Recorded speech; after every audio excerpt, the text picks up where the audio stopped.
This is Histories and Mysteries. I'm Ashley. And I'm Jessica. And on this week's episode, Ashley is going to be talking about James Dean's car and Yes. the curse surrounding it. Yeah. And I am going to be talking about serial killer Graham Young. Ooh, I've never heard of him. Thank you. That was so creepy. Sorry. Love you. Kyle just like sneakily snuck in some beef jerky for me. Oh, nice. But it was just really creepy because the cat had just left, and then I heard some like weird noises, And you're and like, then what I is heard, happening? well, and then just like this bag just comes like creeping into the closet. What is happening? Oh my gosh, that's funny. So sorry about that, everybody, but all Um, right. do we want to make our Yes. announcement? Yeah, let's do it. Okay. So everybody, we're starting a Patreon. Yay! We're so excited to bring you guys more content. Um, right now we're going to start out with just one level, and it's going to be Jessica came up with the name. So I don't know if you guys have ever noticed, but our abbreviation, Histories and Mysteries, is HAM. So Jessica wants our first Patreon tier to be called Smoked Ham. It just came to me. So our first tier will be called Smoked Ham. Yeah. It will be what did we say? $3 US. Yes, $3 US, which is about 5 Canadian. Yeah, around there. Okay. And you, when you join our lovely Patreon, you will get a thank you card from us with a sticker, a Histories and Mysteries sticker, as well as we will be shooting a, well, not shooting, but recording a extra bonus episode a month. So you Yes. get more of us lovely ladies. Yay! And then if it is starting to work out, we have ideas for more things to add to different tiers. So yeah, and if there's anything that you guys would recommend that you want to see extra, just let us know.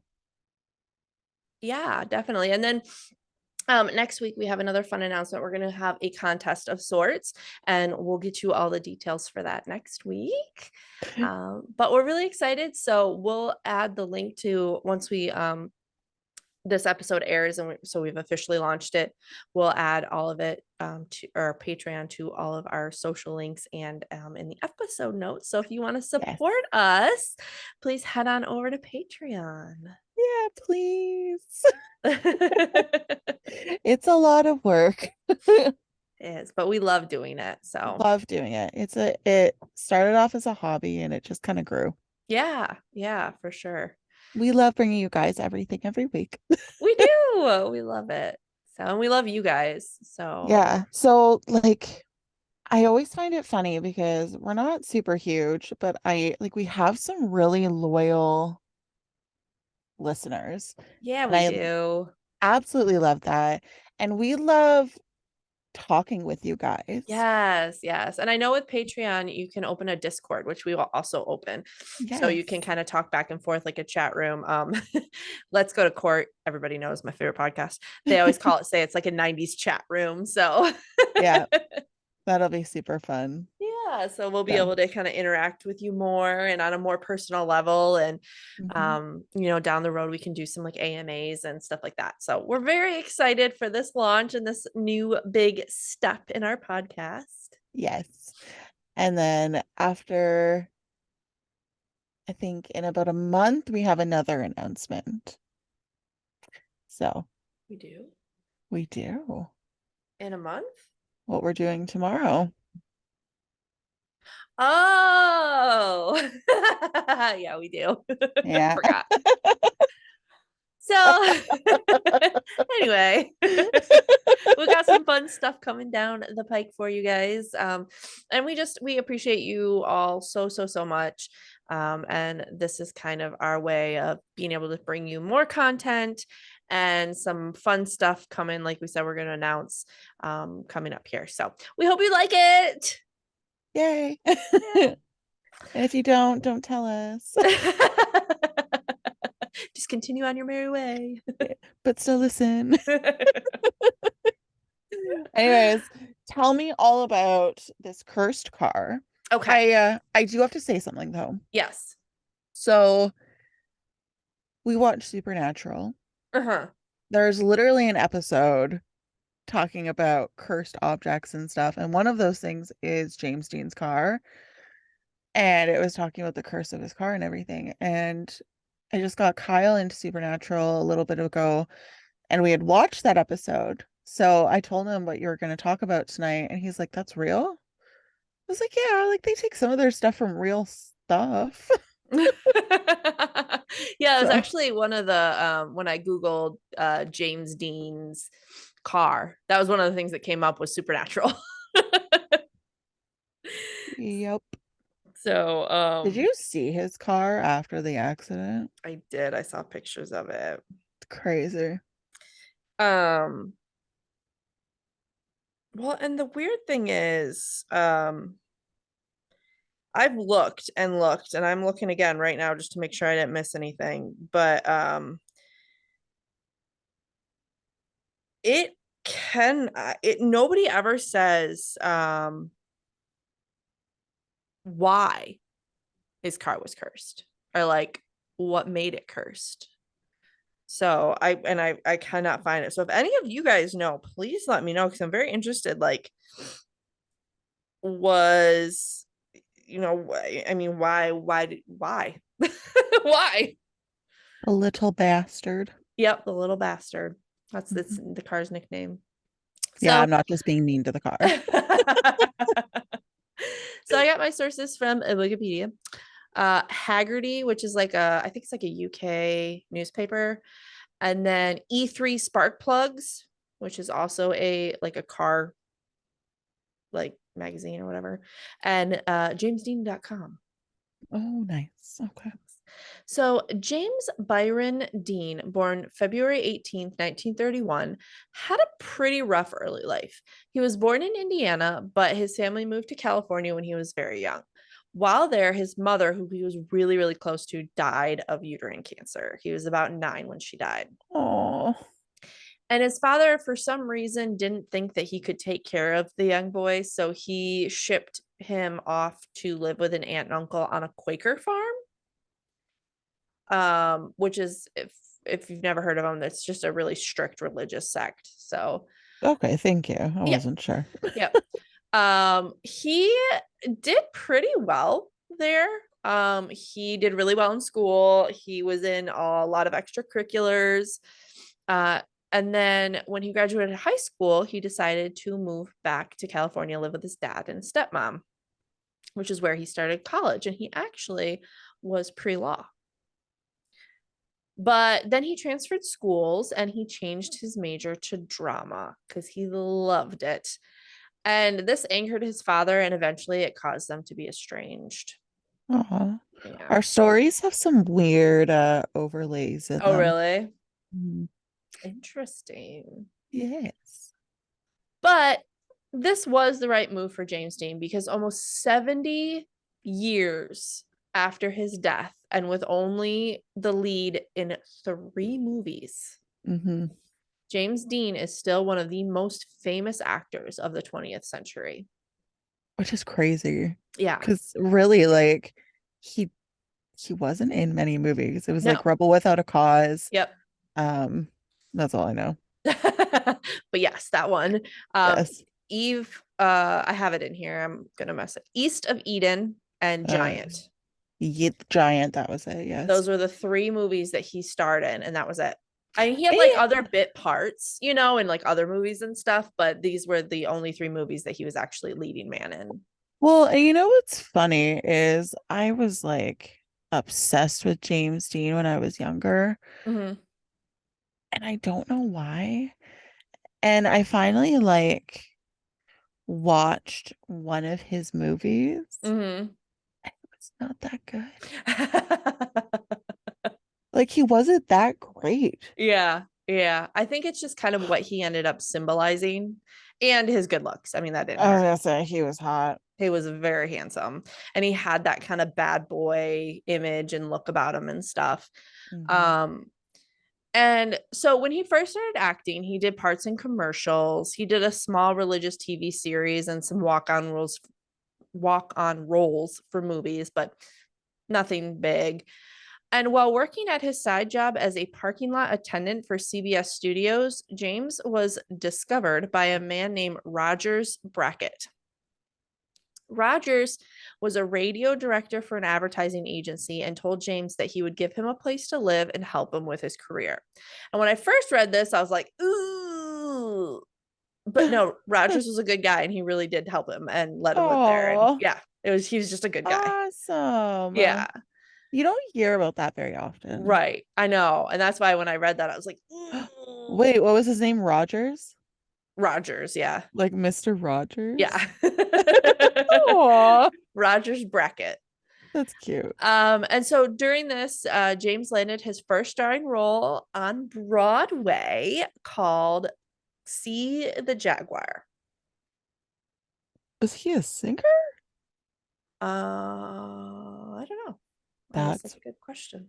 crazy. Is Broadway is just music though, isn't it? I know they do some like just normal plays, not always musicals, but Oh, I don't know how often that is. weird. I think. Well, now I have to Google it. We'll look up what the play is about. See the Jaguar. Where's my? Okay, there it is. Feeling. Okay, see the Jaguar. Uh,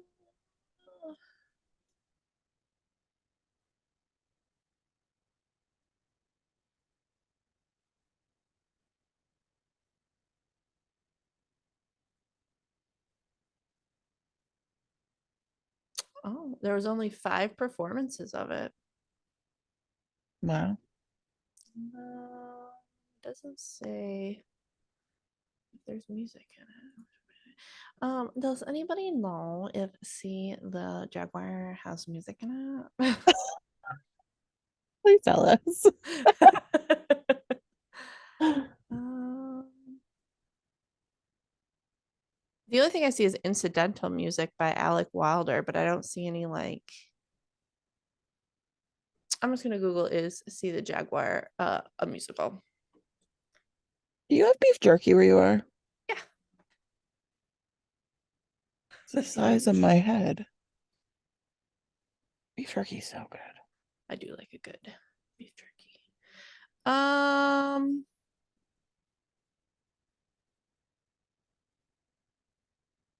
I can't figure out if it's a musical or not. Oh, Well, anyway. move along. Oh, cute. I found a up in Heritage Auctions playbills with James Dean listed. It's adorable. Yeah, let it count. Let it count. Okay, well, I don't know. If you guys know, let me know. So with the encouragement from Rogers and some other friends, James decided to move to New York City, where he gained admission to the Actors Studio, which is a super prestigious method acting studio run by fellow actors and stuff like that. Like method acting or just Uh-huh. acting? No, method. They specifically Oh, deal with method acting. oh, that's so dangerous. Yeah, and so that's what James was learning, and it worked for him because he started to get a lot of movies and TV shows and stuff like that. Again, nothing leading until 1953 when he got his breakout role in East of Eden. In this movie, James improvised a lot. Specifically, the director recalled one scene where James's character offered to give his dad a $5,000 and the dad refused, and James' character was supposed to walk away. But instead, James like lunged at the guy and embraced him in a hug and started sobbing. And it was like so emotional and Oh, impactful that they kept it. wow. Yeah, so he was really good. I mean, he was really good. And sadly, this is the only movie that will ever be released with James as the lead in his lifetime. Because the other ones, he died before they were released. So, shortly after shooting East of Eden, James began shooting probably his most famous film, Rebel Without a Cause. This movie has been seen to be a movie that truly portrays teenage angst. And so I think that's probably why it's been so famous and so well known. It just Not kind the of, Breakfast Club? oh yeah, that also portrays teenage angst. Mm-hmm. Mm-hmm. But after this, James is afraid that he might be typecast as like the rebellious teen because he played that both in East of Eden and in Rebel Without a Cause. So he decided to take the starring role in Giant, where he played a ranch hand that strikes oil and becomes rich. He finished this movie, but he did die before he could go back and do edits. So I haven't seen it, but apparently in the end, there's a scene where his character's drunk and makes a speech. And because James Dean was into method acting, he was actually drunk making the speech, but he was so slurred that you couldn't understand him. So they had to go back and redub it, but he had already passed. So they had another actor from the film do voice work and dub in for this speech. So They should have just left it. yeah. But so if you ever see that movie, that speech that James Dean is making is not actually him talking. And that's it. That's the three movies he starred in that made him so incredibly famous. And I wrote in here, I'm sure his good looks didn't hurt either. Okay, so this is where we get to the weird stuff. So one of James's side hobbies was racing cars, because of course it was. He was like the bad boy, rebel without a cause, right? And the studio actually barred him from racing while he was filming Giant. But after that, he was done filming that one, he straight away went back into racing. Um, he decided to purchase a 1955 Porsche 550 Spider and entered the upcoming Salinas Road Race event scheduled for October 1st through the 2nd, 1955. He was only in his early 20s, right? Yeah, he was 24 when he died. Yeah. So James was showing off his new car to his friend Alec Guinness. And Alec has said that he had an ominous feeling on seeing the Porsche. And he wrote in his diary, the sports car looked sinister to me. Exhausted, hungry, feeling a little ill-tempered in spite of Dean's kindness. I heard myself saying in a voice I could hardly recognize as my own, please never get in it. If you get in that car, you will be found dead in it by this time next week. Holy shit. But James just laughed off this ominous warning. But 7 days later, he would die in that very car. Wow. Yeah. As James was driving his car from LA to Salinas, a 1950 Ford Tudor driven by 23-year-old California Polytech State University student Donald Turnipseed was traveling east. What? Yeah, that's his name, Donald Turnipseed. Oh. I know, poor guy.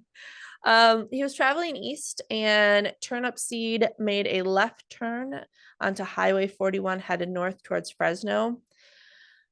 Dean was going about 85 miles per hour, so he was speeding, but not anything crazy. I mean, I've accidentally done 85 miles per hour. So.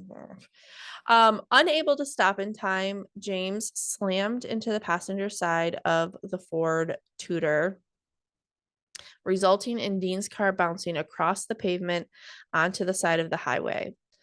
Dean's passenger was thrown from the Porsche while Dean was trapped in the car and sustained numerous fatal injuries, including a broken neck. Oh. Donald in the other car exited his damaged vehicle with minor injuries. James Dean was pronounced dead on arrival at the Paso Robles War Memorial Hospital at 6:20 p.m. at the age of 24 in the height of his career. They said there's rumors that his because his passenger lived, and he said that Dean's last words were, that guy's got to stop, he'll see us. Oh shit.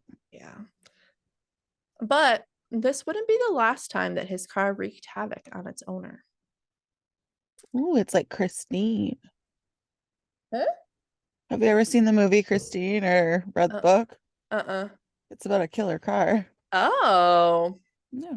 well, this isn't too far from that. So the car was declared totaled, but parts of it were sold off to other car owners. Dr. William Eskrich bought the Porsche from a salvage yard in Burbank and stripped it for its parts. He put the engine in his Lotus 9 race car and gave the transmission and suspension to his friend Troy McHenry. Not too much longer after that, William crashed his car in the 1956 Pomona sports car races, and he survived. But in that same race, Troy, the one that took the suspension and transmission, hit a tree and was killed. What? Yeah. A man named George Barris bought the rest of the spider. This article I was reading called him a publicity monger, and apparently he was king of customs. I guess he came up with the Batmobile and then like another famous car that I can't remember which one it was, but he, Cool. yeah, he promised to rebuild it, but he found out that the frame was so mangled it was beyond repair. So instead, he loaned out the car to the LA National Safety Council, and they toured it around to like movie theaters and bowling alleys to talk about like the dangers of speeding. I think kind of Yeah. like, did you ever have that mashed drunk driver car come to your high school around prom time? No. Oh yeah, they used to do that here. They had this car that was in a drunk driving accident, and they bring it around prom time and make you look at it. They like just put it in our schoolyard, and we just had to look at it as we drove by. That's so funny. Yeah. Um, so then the car went into storage for a short time where it mysteriously caught on fire and burnt everything around it except for the car. Oh. Yeah. Nobody was hurt, but like everything that was there was burnt to a Oh, crisp. that's weird. Yeah. George had also sold 2 of the tires to another car owner, and they reportedly both blew at the same time, causing the car to drive off the road. The driver was okay, but Shit. yeah.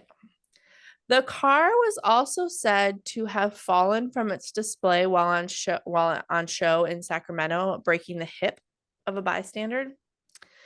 It also reportedly fell on and killed George Barkis, the driver who transported it to a road safety expo. So there's 2 stories I've heard here, that the Porsche was rumored to have disappeared from a sealed box car in 1960. And I've read that it was coming from Louisiana, but then I've also read that it was coming from Miami. So either way, it was coming from a show and it disappeared. And some believe that our George Barris made up the story to kind of like keep the mystique alive. And keep the car. Maybe, but nobody's ever seen it again. What?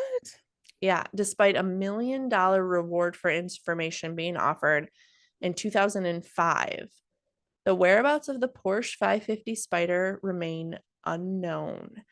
And now George Barris is dead. And there's been no sign of the car for 60 years. That's so creepy. Yeah. Nobody knows where it is. It just disappeared. Wow. And that is the cursed story of James Dean's car. Also, as I was reading about James Dean, I was reading about his personal life a little bit. And from what I read, James Dean was a bi king. Go I know. him. Yeah. Go him. I didn't know that. You did it? Mm-mm. Oh, yeah. So I'm pretty sure him and Marilyn Monroe died around the same time too. that seems about right. Yeah, the same time period. Oh, that's a huge hit to the industry. Yeah, for sure. It's cool though because it gives like a new perspective on him, right? Because if you've never watched his movies, you can kind of think like, oh, he's just that bad guy, that bad boy Mm-hmm. that liked to drive too fast, you know? Yeah, yeah. But the fact that he was a method actor and kind of changed scenes and how they were, it's Mm-hmm. kind of cool. Yeah.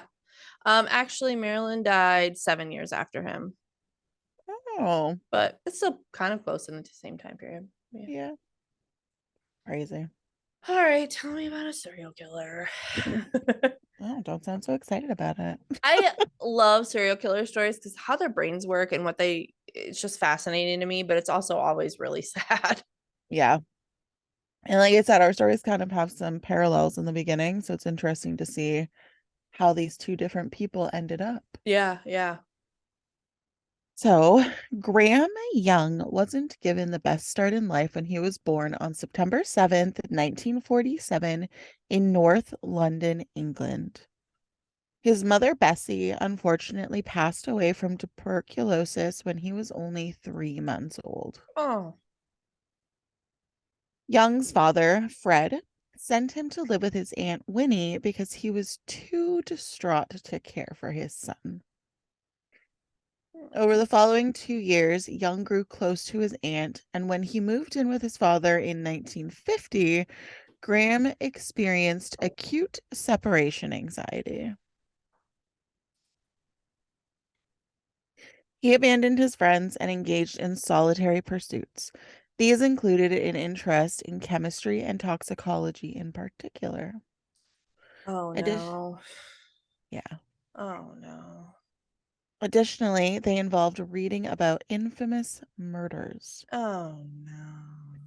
Anybody else were like, oh, I like chemistry and toxicology, be like, oh, cool, that's a cool career field. But Hmm. since I know he's a serial killer, it's like, oh no. Yep. Frank supported his son's interest in science by purchasing him a chemical set because he didn't notice any of the red flags. He would spend hours working on it, and students at his school even started referring to him as the mad professor. That's really cute. Why do you have to use it for evil? Young grew so knowledgeable about toxicology that he was able to convince working scientists that he was older and that the chemicals were being used for research. And he was only 13 years old. Can you imagine if he had decided to use that intelligence for good, what he could have Uh-huh. created? Mm-hmm. Yep. Yep. He also started getting into Wiccan and the occult, which isn't a bad thing, No. but he started involving other children and he even sacrificed a cat at one point. Oh. So he's like into Yeah. the dark occult. Yeah. Young started utilizing actual people as well as sorry. Young also started utilizing actual people as his test subjects in Mm. order to put his understanding of poisons to the test. He would give his family and classmates tea that he had spiked with poison. His family and classmates. Yep. Oh man. His stepmother, Molly, began experiencing excruciating stomach aches in 1961. Soon after, Young's father and older sister started experiencing identical pains. Mm. Then, Christopher Williams, who was a classmate, also experienced those same symptoms. However, none thought that Young was connected to the unexplained diseases. They believed it to be a spreadable stomach bug, Well, I mean, essentially. how old was he at this time? Like 13, Yeah, probably. I would not expect a kid to be responsible for that either, you know? Yeah. Things changed when Winifred Young, Graham's young Things changed when Winifred Young, Young's sister, obviously, once more became quite ill on her way to work. When she, that seems so weird. Say it again. Things changed when Winifred Young, Graham Young's sister, once more became ill on her way to work. But if he was little, like 13, his sister was going to work at 11 or 12, maybe. That just seems odd. Anyways, moving along. When she arrived at the hospital, the medical staff found belladonna, which is a lethal nightshade extract, in her system. And did you know that they make certain medications with belladonna? Really? Like what? Um, the homeopathic, some homeopathic remedies. Oh, that's So doesn't sound good. yeah, so people are always advising against like homeopathic stuff for certain meds.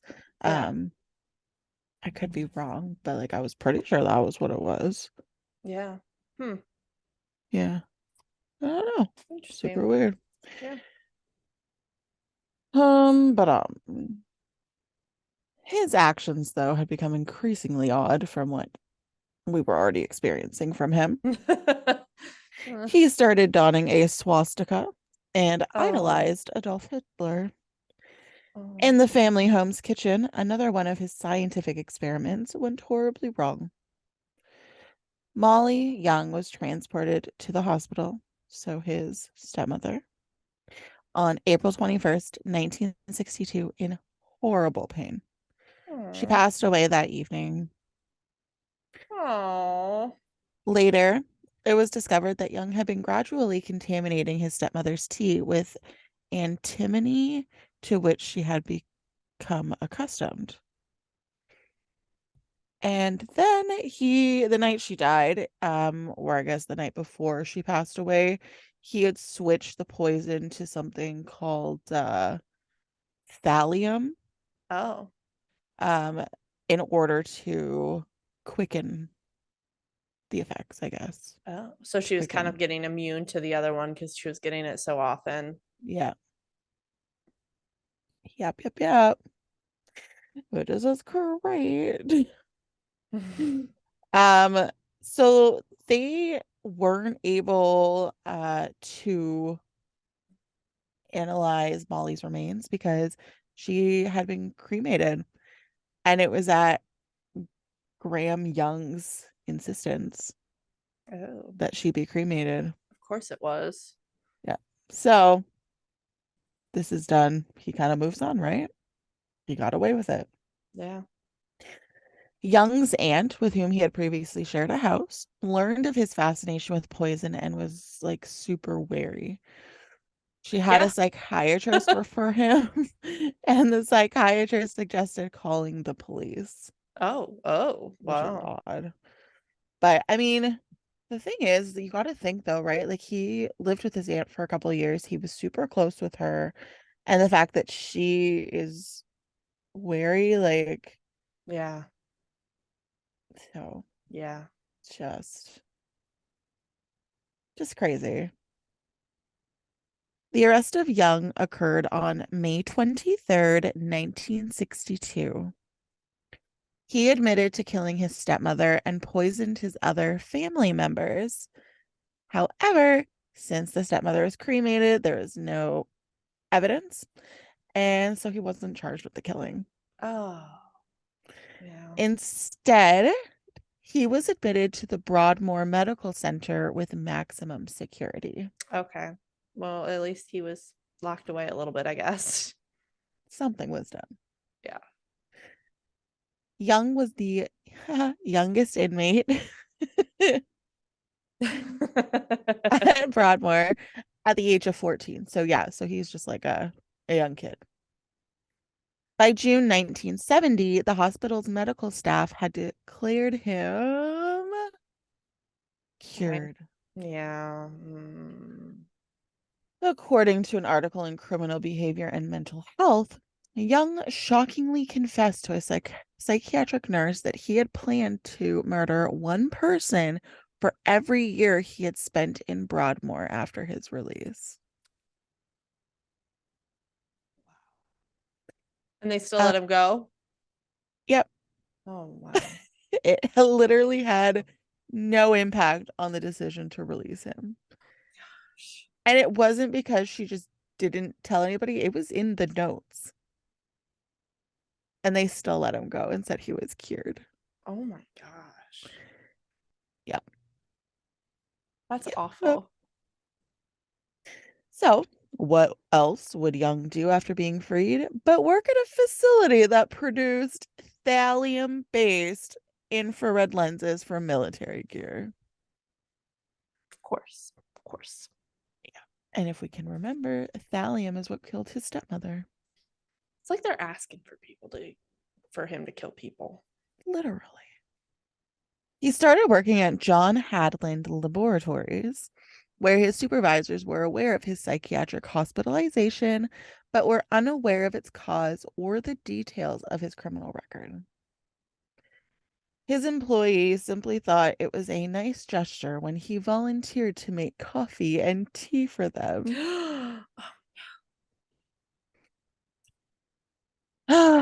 So naturally, a disease quickly spread through the lab. His coworkers assumed it was a bug spreading because they were unaware of his dark past and had no reason to believe that their cordial colleague who always gave them drinks was actually poisoning them. Yeah, I mean, why would you, you know? And he's a child, Yeah. right? Like, Yeah. only until a worker called Bob Eggle passed away did suspicions start to resurface. When Eggle was at home, he felt much better, but as soon as he started working again, he was sick again. Mm. Then he became totally incapacitated, and on July 7th, 1971, he passed away. Poor guy. Then, not long after, 60-year-old Fred Biggs passed away. Nearly 70 workers had already displayed symptoms resembling those of the two fatally ill men at this stage, and again, suspicions started to surface. Young's own zeal ultimately proved to be his downfall. Yeah. He he questioned the on-site physician about the lack of consideration given to thallium poisoning, given that it was utilized there. The What? doctor, yeah, I don't. Do you need me to repeat What? that, or are you just like No, I'm just, flabbergasted? yeah, I'm flabbergasted. Yeah. Like, how bold of you. Yeah. Wow. He really thought he could get away with it. Yeah. Because at this point, he's just kind of like playing with them. Yeah, exactly. Yeah. Oh, yeah. The doctor reported the conversation to management, who subsequently informed the police after becoming alarmed and concerned by Young's extensive understanding of toxicity. So, like, kudos to them. Yeah. Yeah. A team of investigators discovered Young's diary, in which he scientifically detachedly documented the research that led to the poisoning of his coworkers. Oh my gosh. Thallium was also discovered in his pockets. He is so smart and so dumb Yep. at the same time. Yeah. On November 21st, 1971, Young was detained in Sheerness, Kent, where he was visiting his father. He was determined to have a significant. Yeah, okay. Sorry. He was determined to have a significant amount of thallium on his person. He verbally confessed to the poisonings during questioning, but declined to write down his statement of guilt. He was obviously enjoying the attention that his court appearance would bring. Oh my gosh. Young was accused of 2 counts of murder, 2 counts of attempted murder, and 2 counts of administering poison when his trial at St. Albans Crown Court got underway on June 19th, 1972. Please tell me that they finally convicted him. Given that his prior conviction could not be used as evidence and that he Oh, believed it would be impossible to link him to the only person who had the tools to poison Eggle and Biggs, Young entered a not guilty plea and appeared sure that he would be found not guilty. He was apparently less than thrilled when the moniker the Teacup Poisoner came about, which he believed was too parochial and minimized his knowledge and talent. I like that he didn't like it. Yeah. It's like the teacup poisoner. It's like, oh, you're a cute little Yeah, kid. a little teacup, like a little teacup, like Yeah. little baby teacup. I mean, he's the one offering tea to people. Like, come on. However, he was reportedly delighted with the media buzz that surrounded his trial and tried his best to appear evil in a bid to unnerve the jury and gathering gallery. He considered World Poisoner to be a better title. Oh my God, of course he did. Mhm. However, he was unaware of the developments in forensic science in the 10 years after the death of his stepmother and the impact that the jury would feel after reading passages from his diary in which he calculatingly kept records and the side effects of his poisons. Oh my gosh, what an idiot. I bet, I mean, like, good because they got him that way, but what an idiot. Yeah, your own hubris, right? Yeah. On June 29th, 1972, he was convicted guilty of all charges and Yay. and four life sentences were Oh, handed down wow. onto him. Yeah, Good. yeah. The jury demanded an immediate reconsideration of the law governing the selling of poisons in public after learning of his prior conviction and discharge as a cured mental patient just months before the crimes. Yeah. Even though Young had been declared legally sane during his trial, the Home Secretary also announced an emergency review of the control, treatment, assessment, and release of mentally disturbed patients. Hmm. The Advisory Board for Restricted Patients was established as a result of the Arvold Report, which was released in January 1973 and changed the manner that these patients were supervised after their release. Well, that's good too because it's just like you have these people getting probably daily therapy and everything, and then you're just like, okay, bye, good luck. Like, Yeah. out into the Like, world you go. well, and that's the Hope you thing. And can like, do it. you've seen Shawshank Redemption, right? Yes.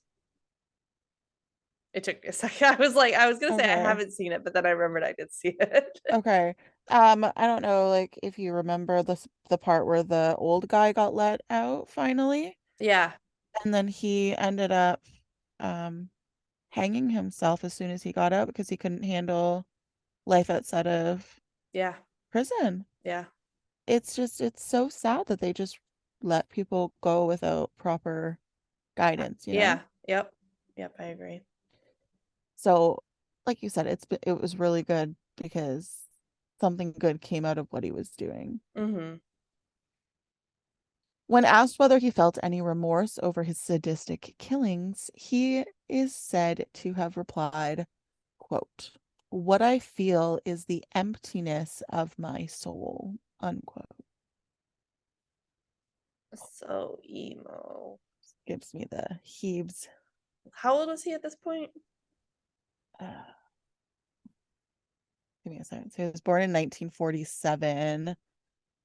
Um, and then he went into jail in 1970s. So he's at least in his 30s, right? Oh, that just sounded like such a thing a teenager would say. A little bit. I know. I honestly thought that he was a lot younger when he got convicted and everything, but Mm-hmm. no. Mm-hmm. Young was held in the high security Parkhurst prison on the Isle of Wight which houses the most dangerous criminals in Britain and is often only used for people with severe mental illnesses. Here, he made friends with Moore's murderer, Ian Brady. Oh. Do you know about that? Yeah, the Moore's murder. Yeah. Oh, I don't know what that is. Okay. Maybe I'll do it next week. Do it. It's not great. Oh, great. Who developed feelings for the 24-year-old young? There we go. Even though those feelings were not reciprocated. So, Wait, would that be in the first time he stayed? nope, this is the second time. Well, if he was born in 47 and he went in what'd you say, 70? 72. Oh, yeah. Okay, okay, never mind. I can do math. Can you? I don't know. Young was actually asexual, Oh. according to Brady, and was primarily interested in power, medical experimentation, observation, and, of course, death. Hmm. They spent a lot of time playing chess and talking about how fascinated they were with Nazi Germany. Young frequently donned a Hitler mustache. Oh, gross. He was discovered dead in his cell.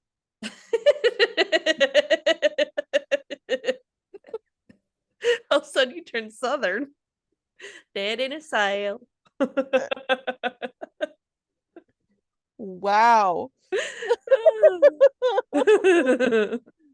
Anyways, he died at the age of 42 on August 1st, 1990. And a heart attack was listed as the official cause of death. However, there is still talk that he performed one last experiment on himself since he was sick of living in prison, Hmm. or that the other inmates poisoned him as they were extremely wary of him. I could see any of those stories being true.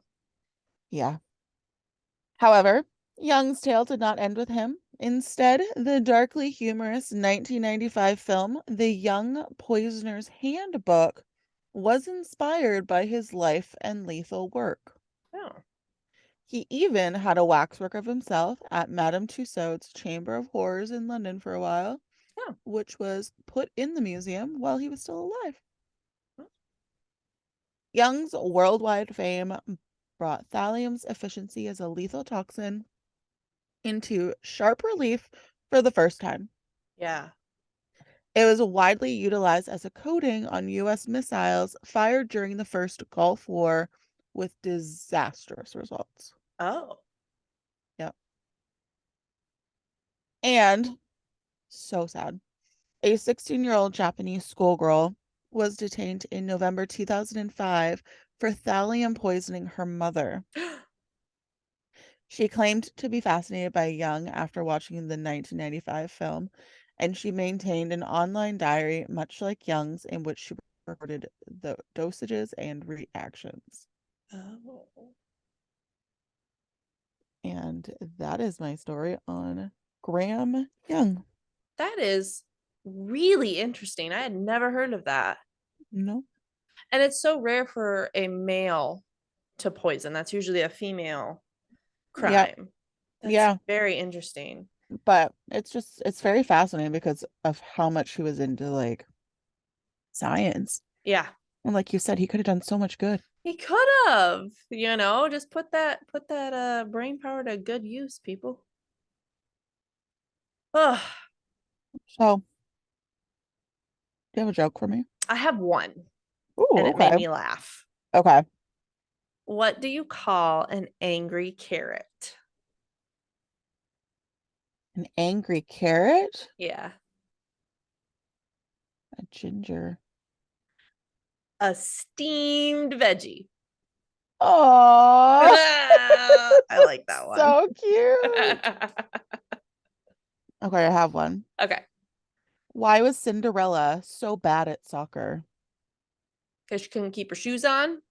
She kept running away from the ball. I like it.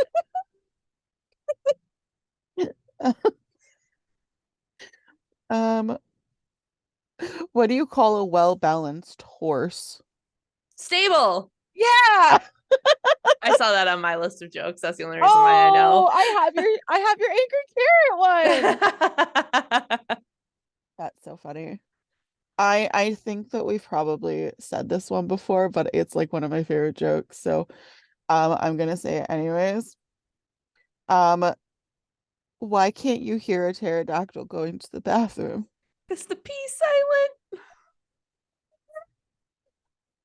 My favorite that I know we've done before is what do you call a pile of cats? A Meowton. Yeah. I love that one. There was that beef joke that I did that we had to scrap. I can't remember what happened that week, Oh my but gosh, that was so funny. yeah, I cannot think of it. Oh, I laughed so hard. That was one of my favorite ones. Dang. I noticed I was going through our stuff and I noticed on one of our reviews, someone left that one of us has a very interesting laugh and they love it. I wonder I who know. it is. I don't know whose it is. I It's love that so honestly been much. bugging me for so long. Like, whose laugh is it? It's probably mine because like when I think something's cute, funny, I go like or something That's along true. those lines. Oh. I love it so much. That comment makes my day every time I read it. So whoever wrote it, thank you. I love it. The one that I love is the bad one about us laughing about people being burned at the stake. Oh yeah. We One of did my favorites. we didn't laugh about people being burned at the stake. No, that's still Anyway. my favorite. Well, if you would like more of us lovely ladies, you can find us on Instagram, Facebook, and YouTube and Patreon. Patreon. And you can also rate and review us because we love them. Clearly, we still talk about them. We do. We love them. And you can do it on Spotify and Apple Podcast. Yeah. So thanks for tuning in, and we look forward to bringing you tuna stories next week. Bye.